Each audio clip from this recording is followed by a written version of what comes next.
Tuan Yang Pertua, Yang Berhormat Ipoh Barat dan Tuaran membangkitkan isu kebenaran memeluk agama Islam bagi orang yang berumur bawah 18 tahun yang diperuntukkan dalam pasal 107B Rang Undang-Undang Pentadbiran Agama Islam Wilayah-Wilayah Persekutuan 2013. Kerajaan mengambil perhatian serius terhadap respon daripada ahli-ahli yang berhormat dan juga pelbagai pihak ke atas peruntukan tersebut. Untuk maklumat ahli-ahli yang berhormat, kerajaan menyedari permasalahan yang berbangkit daripada penukaran agama oleh salah satu pasangan kepada perkahwinan bukan Islam. Sama ada pihak bukan Islam ataupun pihak yang beragama Islam, masing-masing telah mengukakan cadangan bagi menyelesaikan permasalahan tersebut. Dalam hal ini, apa-apa penyelesaian yang hendak dibuat hendaklah merujuk kepada peruntukan dalam perlembagaan. Oleh itu, pertimbangan kerajaan dalam mengubal undang-undang untuk menyelesaikan permasalahan adalah sentiasa berpandukan kepada sama ada undang-undang itu selaras dengan kehendak Perlembagaan Persekutuan, di mana pasal 4 perkara 12 Perlembagaan Persekutuan memperuntukkan bahawa agama seseorang yang di bawah umur 18 tahun hendaklah ditetapkan oleh his parent or guardian dengan izin. Sehubungan itu, Mahkamah Persekutuan dalam kes Subashini anak perempuan Raja Singgam versus Saravanan anak lelaki Tanggatore 2008 di dalam 2 MLJ Malayan Journal Law Journal 147 telah mentafsirkan perkataan parent sebagai mufrad ataupun singular. Justru perlu diperjelaskan bahawa Seksyen 107B Rang Undang-Undang ini adalah digubah berdasarkan pasal 4 perkara 12 Perlembagaan Persekutuan dan kes Subashini.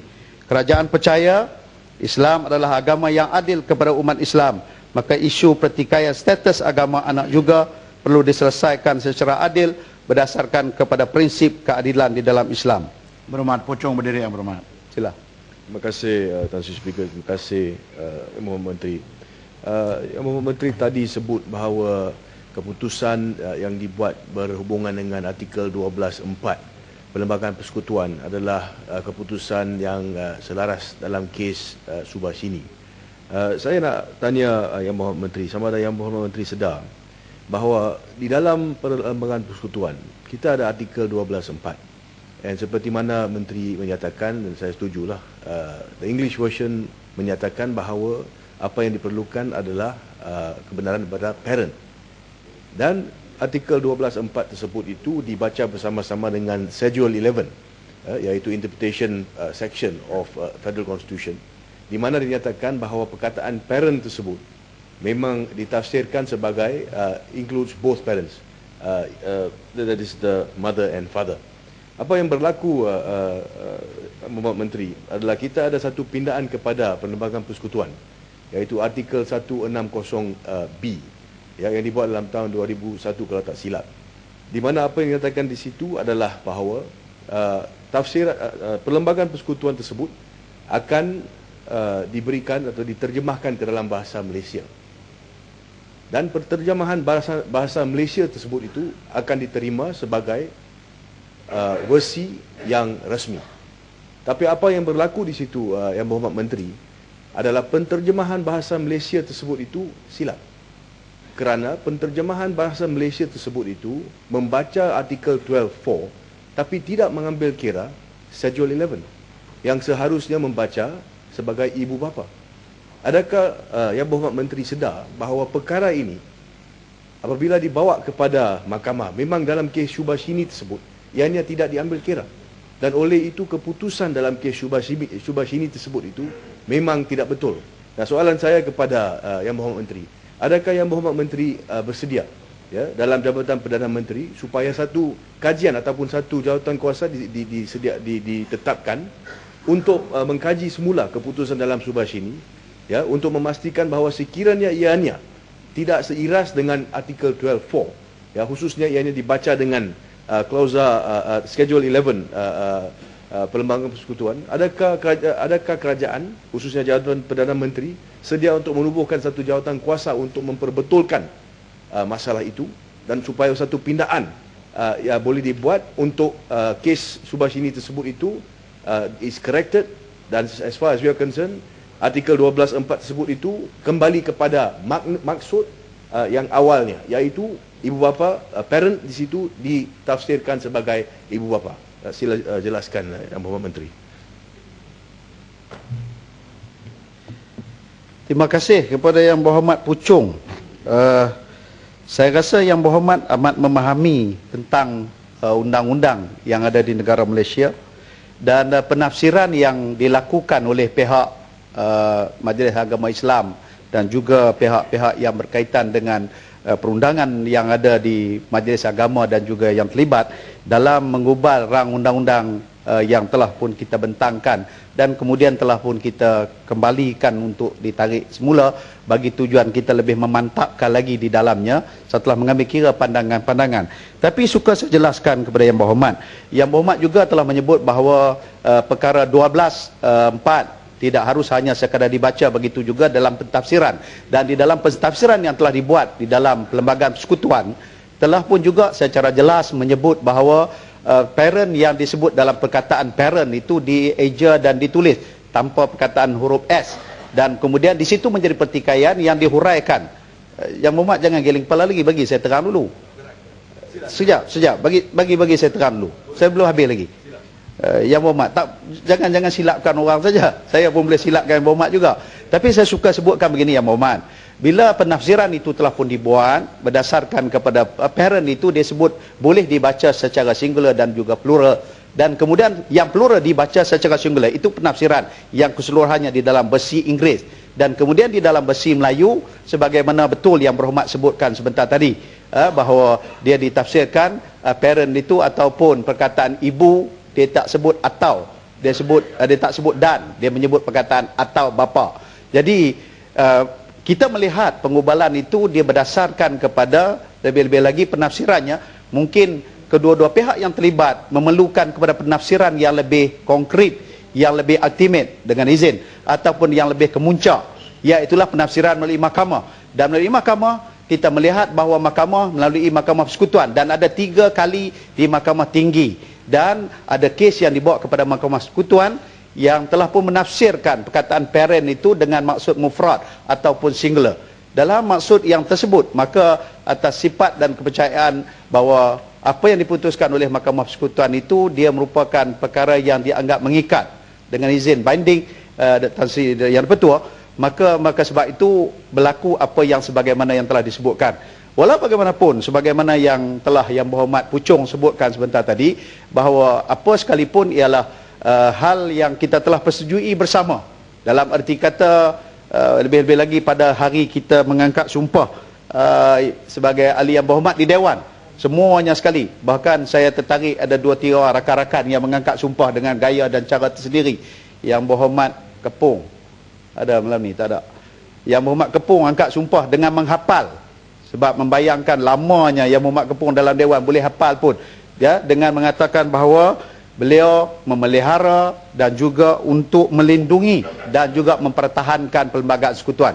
Saya melihat bahawa ini keyakinan semua sekali ahli Yang Berhormat selepas mengangkat sumpah layak untuk kita berada dalam Dewan yang mulia ini. Maka kita mendukung daripada Perlembagaan Persekutuan yang kita pegang dengan kukuh, dan juga Perlembagaan Persekutuan yang menjadi kepersetujuan bersama, baik di pihak sebelah sana dan juga yang berada di sebelah sini. Terima kasih, Tan Sri. Izinkan saya, Menteri, sedikit saya berkenaan dengan isu ini. Yang Berhormat Menteri, saya berterima kasih kerana Yang Berhormat Menteri nampaknya fluent ataupun tahu apa undang-undang yang terbabit. Tapi Yang Berhormat Menteri dapat bersetuju bahawa bila kita tarik balik bil yang telah pun dibentangkan tersebut, ianya tidak menyelesaikan masalah. In fact, it creates a bigger problem, Tan Sri. Kerana kita ada masalah pada dasarnya dari segi pentasfiran Federal Constitution. Jadi the withdrawal of the bill itself, Tan Sri Speaker, doesn't solve the problem. In fact, it makes it worse. Kerana sekarang kita ni really kita tidak tahu apa sebenarnya keadaan, dan ini adalah satu perkara yang with respect, it affects a lot of people. Jadi soal yang saya bangkitkan sebagai ahli parlimen, saya nak tanya kepada kerajaan, what do we do now? Bil ini telah pun ditarik balik, tetapi keadaan undang-undang masih still not certain. Jadi saya nak sebagai ahli parlimen, dan saya rasa semua di sini juga akan setuju, we have to solve it. Jadi saya minta kepada Yang Berhormat Menteri, what is the plan of kerajaan untuk kita dapat menyelesaikan masalah ini. Terima kasih. Tan Sri, yang betul. Sebagaimana yang telah kita perjelaskan tadi, saya sebutkan awal tadi, bahawa kita telah bersetujui bahawa kita mendukung perlembagaan negara yang telah kita lafazkan di dalam Dewan ini, bahkan termasuk yang berada di luar sana. Kita juga menyebut bahawa apabila sesuatu pertikaian yang berlaku di antara rakyat Malaysia, maka kita menggunakan mekanisme yang terbaik dan keputusan yang terbaiklah melalui sistem mahkamah. Jadi saya melihat bahawa kita mendukung kedaulatan negara. Dalam masa yang sama juga kita harus memegang bahawa mahkamah adalah keputusan yang terbaik di dalam melakukan keputusan pada penafsiran yang bersifat undang-undang.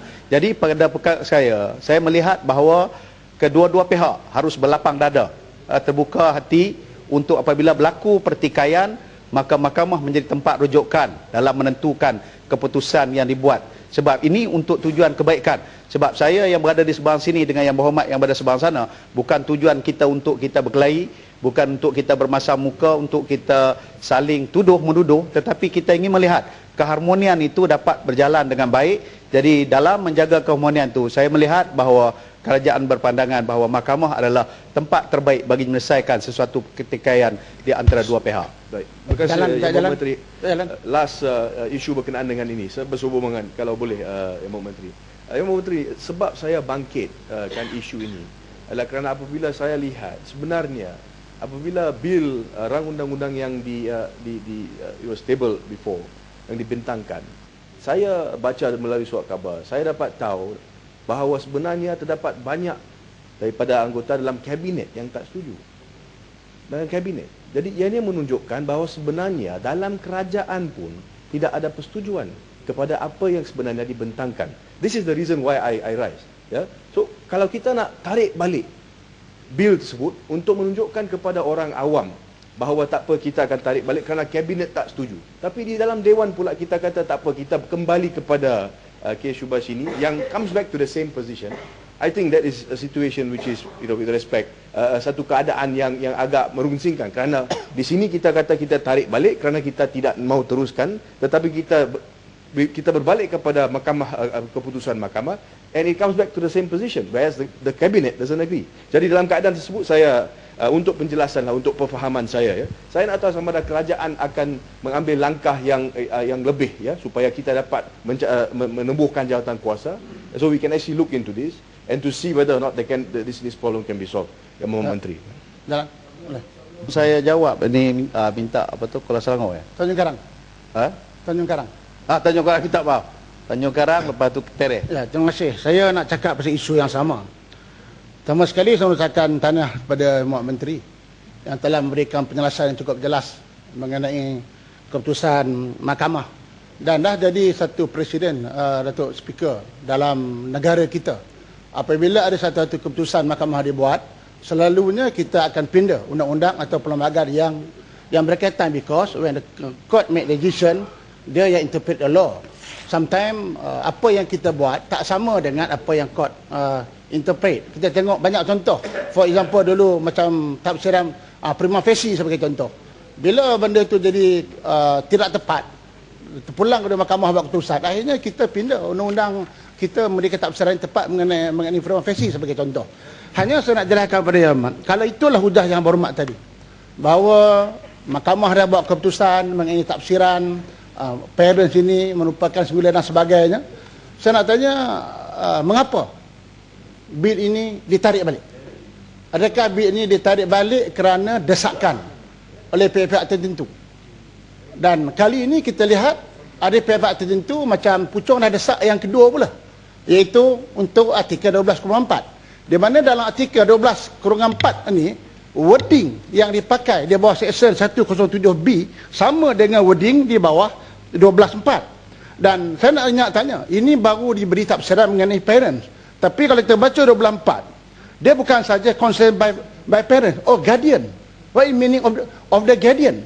Jadi dia akan nanti benda ini akan terus menjadikan hujah, dan kalau tidak kita tangani dan kerajaan tidak betul-betul firm dengan keputusan ini, maka ialah macam Puchong kata, Ada pihak tertentu yang akan mengambil kesempatan menimbulkan isu-isu yang boleh menimbulkan sentimen di antara kaum. Soalan saya ialah, adakah kerajaan akan bertindak tegas, berdiri tegas bahawa apa juga dasarkan yang dia buat, ianya tidak akan menjejaskan artikel 12.4, yang mana 12.4 ini jelas bahawa telah termaktub dalam perlembagaan, dan inilah yang kita gunakan selama ini. Adakah kerajaan akan menerima cadangan, tubuh jabatan kawasan nak kaji pula perlembagaan 12.4 ini. Jadi itu saya nak dapat supaya kita jelas perkara yang dibangkitkan. Jadi itu yang pertama. Yang pertama kita mengapa bil ini ditarik balik. Okey, terima kasih.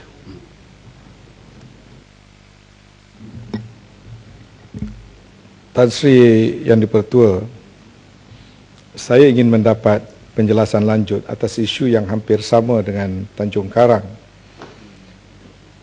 di mana pentafsiran kepada 12.4 itu telah menjadi cukup jelas dengan adanya kes presiden ataupun presiden cases yang telah diputuskan oleh mahkamah.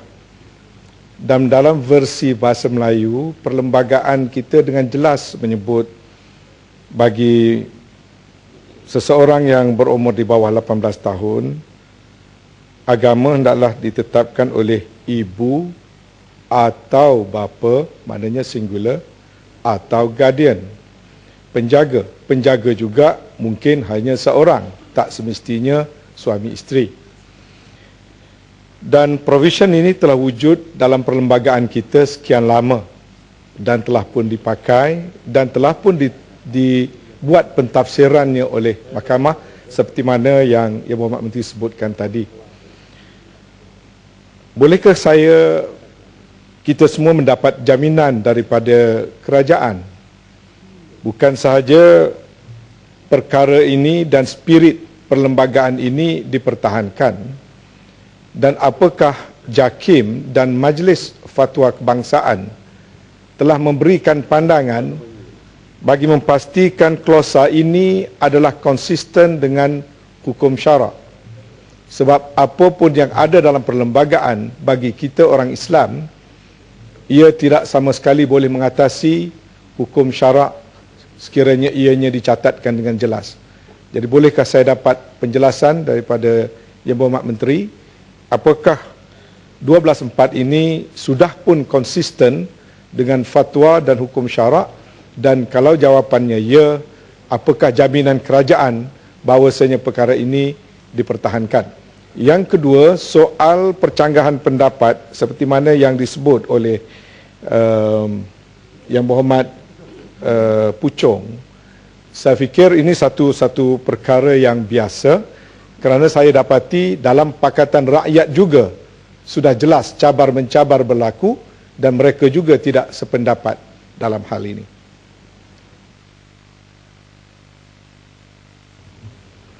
Tan Sri Yang Bertuah, terima kasih kepada Tanjung Karang, terima kasih kepada Tereh, kepada Puchong yang telah pun membahaskan yang soalan-soalan tambahan pandangan dalam persoalan untuk pertukaran agama, khususnya bagi bawah 18 tahun yang belum mencapai melebihi umur tersebut, yang ditentukan oleh parents yang ada dalam peruntukan di bawah perlembagaan perkara 12.4, perlembagaan negara. Yang pertama saya ingin penjelaskan bahawa sejauh sekarang kita mempunyai pegangan dan juga keyakinan yang begitu kukuh dan mantap kepada perlembagaan negara, dan kita berpegang pada perlembagaan tersebut, dan sebarang berlaku pertikaian ianya adalah merupakan perkara yang saya setuju dengan Ketereh sebutkan tadi bahawa ini pendapat-pendapat yang berbeza. Jadi apabila pandangan dan pendapat yang berbeza ada percanggahan, dan dalam konteks negara kita Malaysia, mahkamah adalah pemutus yang terbaik dalam menentukan pertikaian tersebut. Berbalik kepada persoalan yang berkaitan dengan 12.4 ini dah termaktub dalam perlembagaan dan kemudian memerlukan penghuraian kepada mahkamah. Yang Berhormat Tanjung Karang telah menanyakan bahawa kenapa ianya ditarik balik. Kita melihat sebenarnya RUU 2013 adalah hasil daripada kita mengemukakan Akta 505 pentadbiran agama Islam wilayah-wilayah persekutuan yang telah pun terbina pada sejak tahun 1993. dan di sana ada memerlukan kepada pindaan-pindaan yang oleh kerana pindaan-pindaannya agak besar, maka ianya diwujudkan dalam erti kata pindaan rang Undang-Undang 2013. Namun oleh kerana melihat kepada kebijaksanaan yang lebih baik, maka kita menarik balik. Bukan soal hanya sekadar mengambil kira tekanan, tetapi bukan soal itu menjadi persoalan pokok, tetapi mengambil kira keperluan-keperluan untuk semua pihak. Kita mengambil, mendengar dan juga mengambil perkiraan kepada semua keadaan, maka kita tarik balik kerana supaya agar ianya dapat disusun dengan lebih baik di masa hadapan. Di samping yang sama juga, sebagaimana yang telah disebutkan oleh Ketereh, adakah ianya mempunyai pandangan yang telah pun diputuskan oleh JAKIM dan juga otoriti agama, badan-badan agama dalam konteks Majlis Agama dan Jabatan Agama Islam, dan juga termasuk Majlis Fatwa. Kita sebutkan kewujudan 12/4 ini adalah seiring dan juga selaras sebagaimana yang ditindaki oleh pihak-pihak berkuasa agama dan Jabatan Agama Islam. Jadi inilah pegangan yang kita pegang pada saat dan ketika ini. Namun saya memahami bahawa ianya masih lagi memerlukan kepada suatu kesabaran yang tinggi daripada semua pihak, melalui satu ketenangan yang baik untuk kita mencari penyelesaian supaya hal-hal yang berbangkit daripada perkara 12/4 ini diputuskan penerimaannya oleh pihak mahkamah.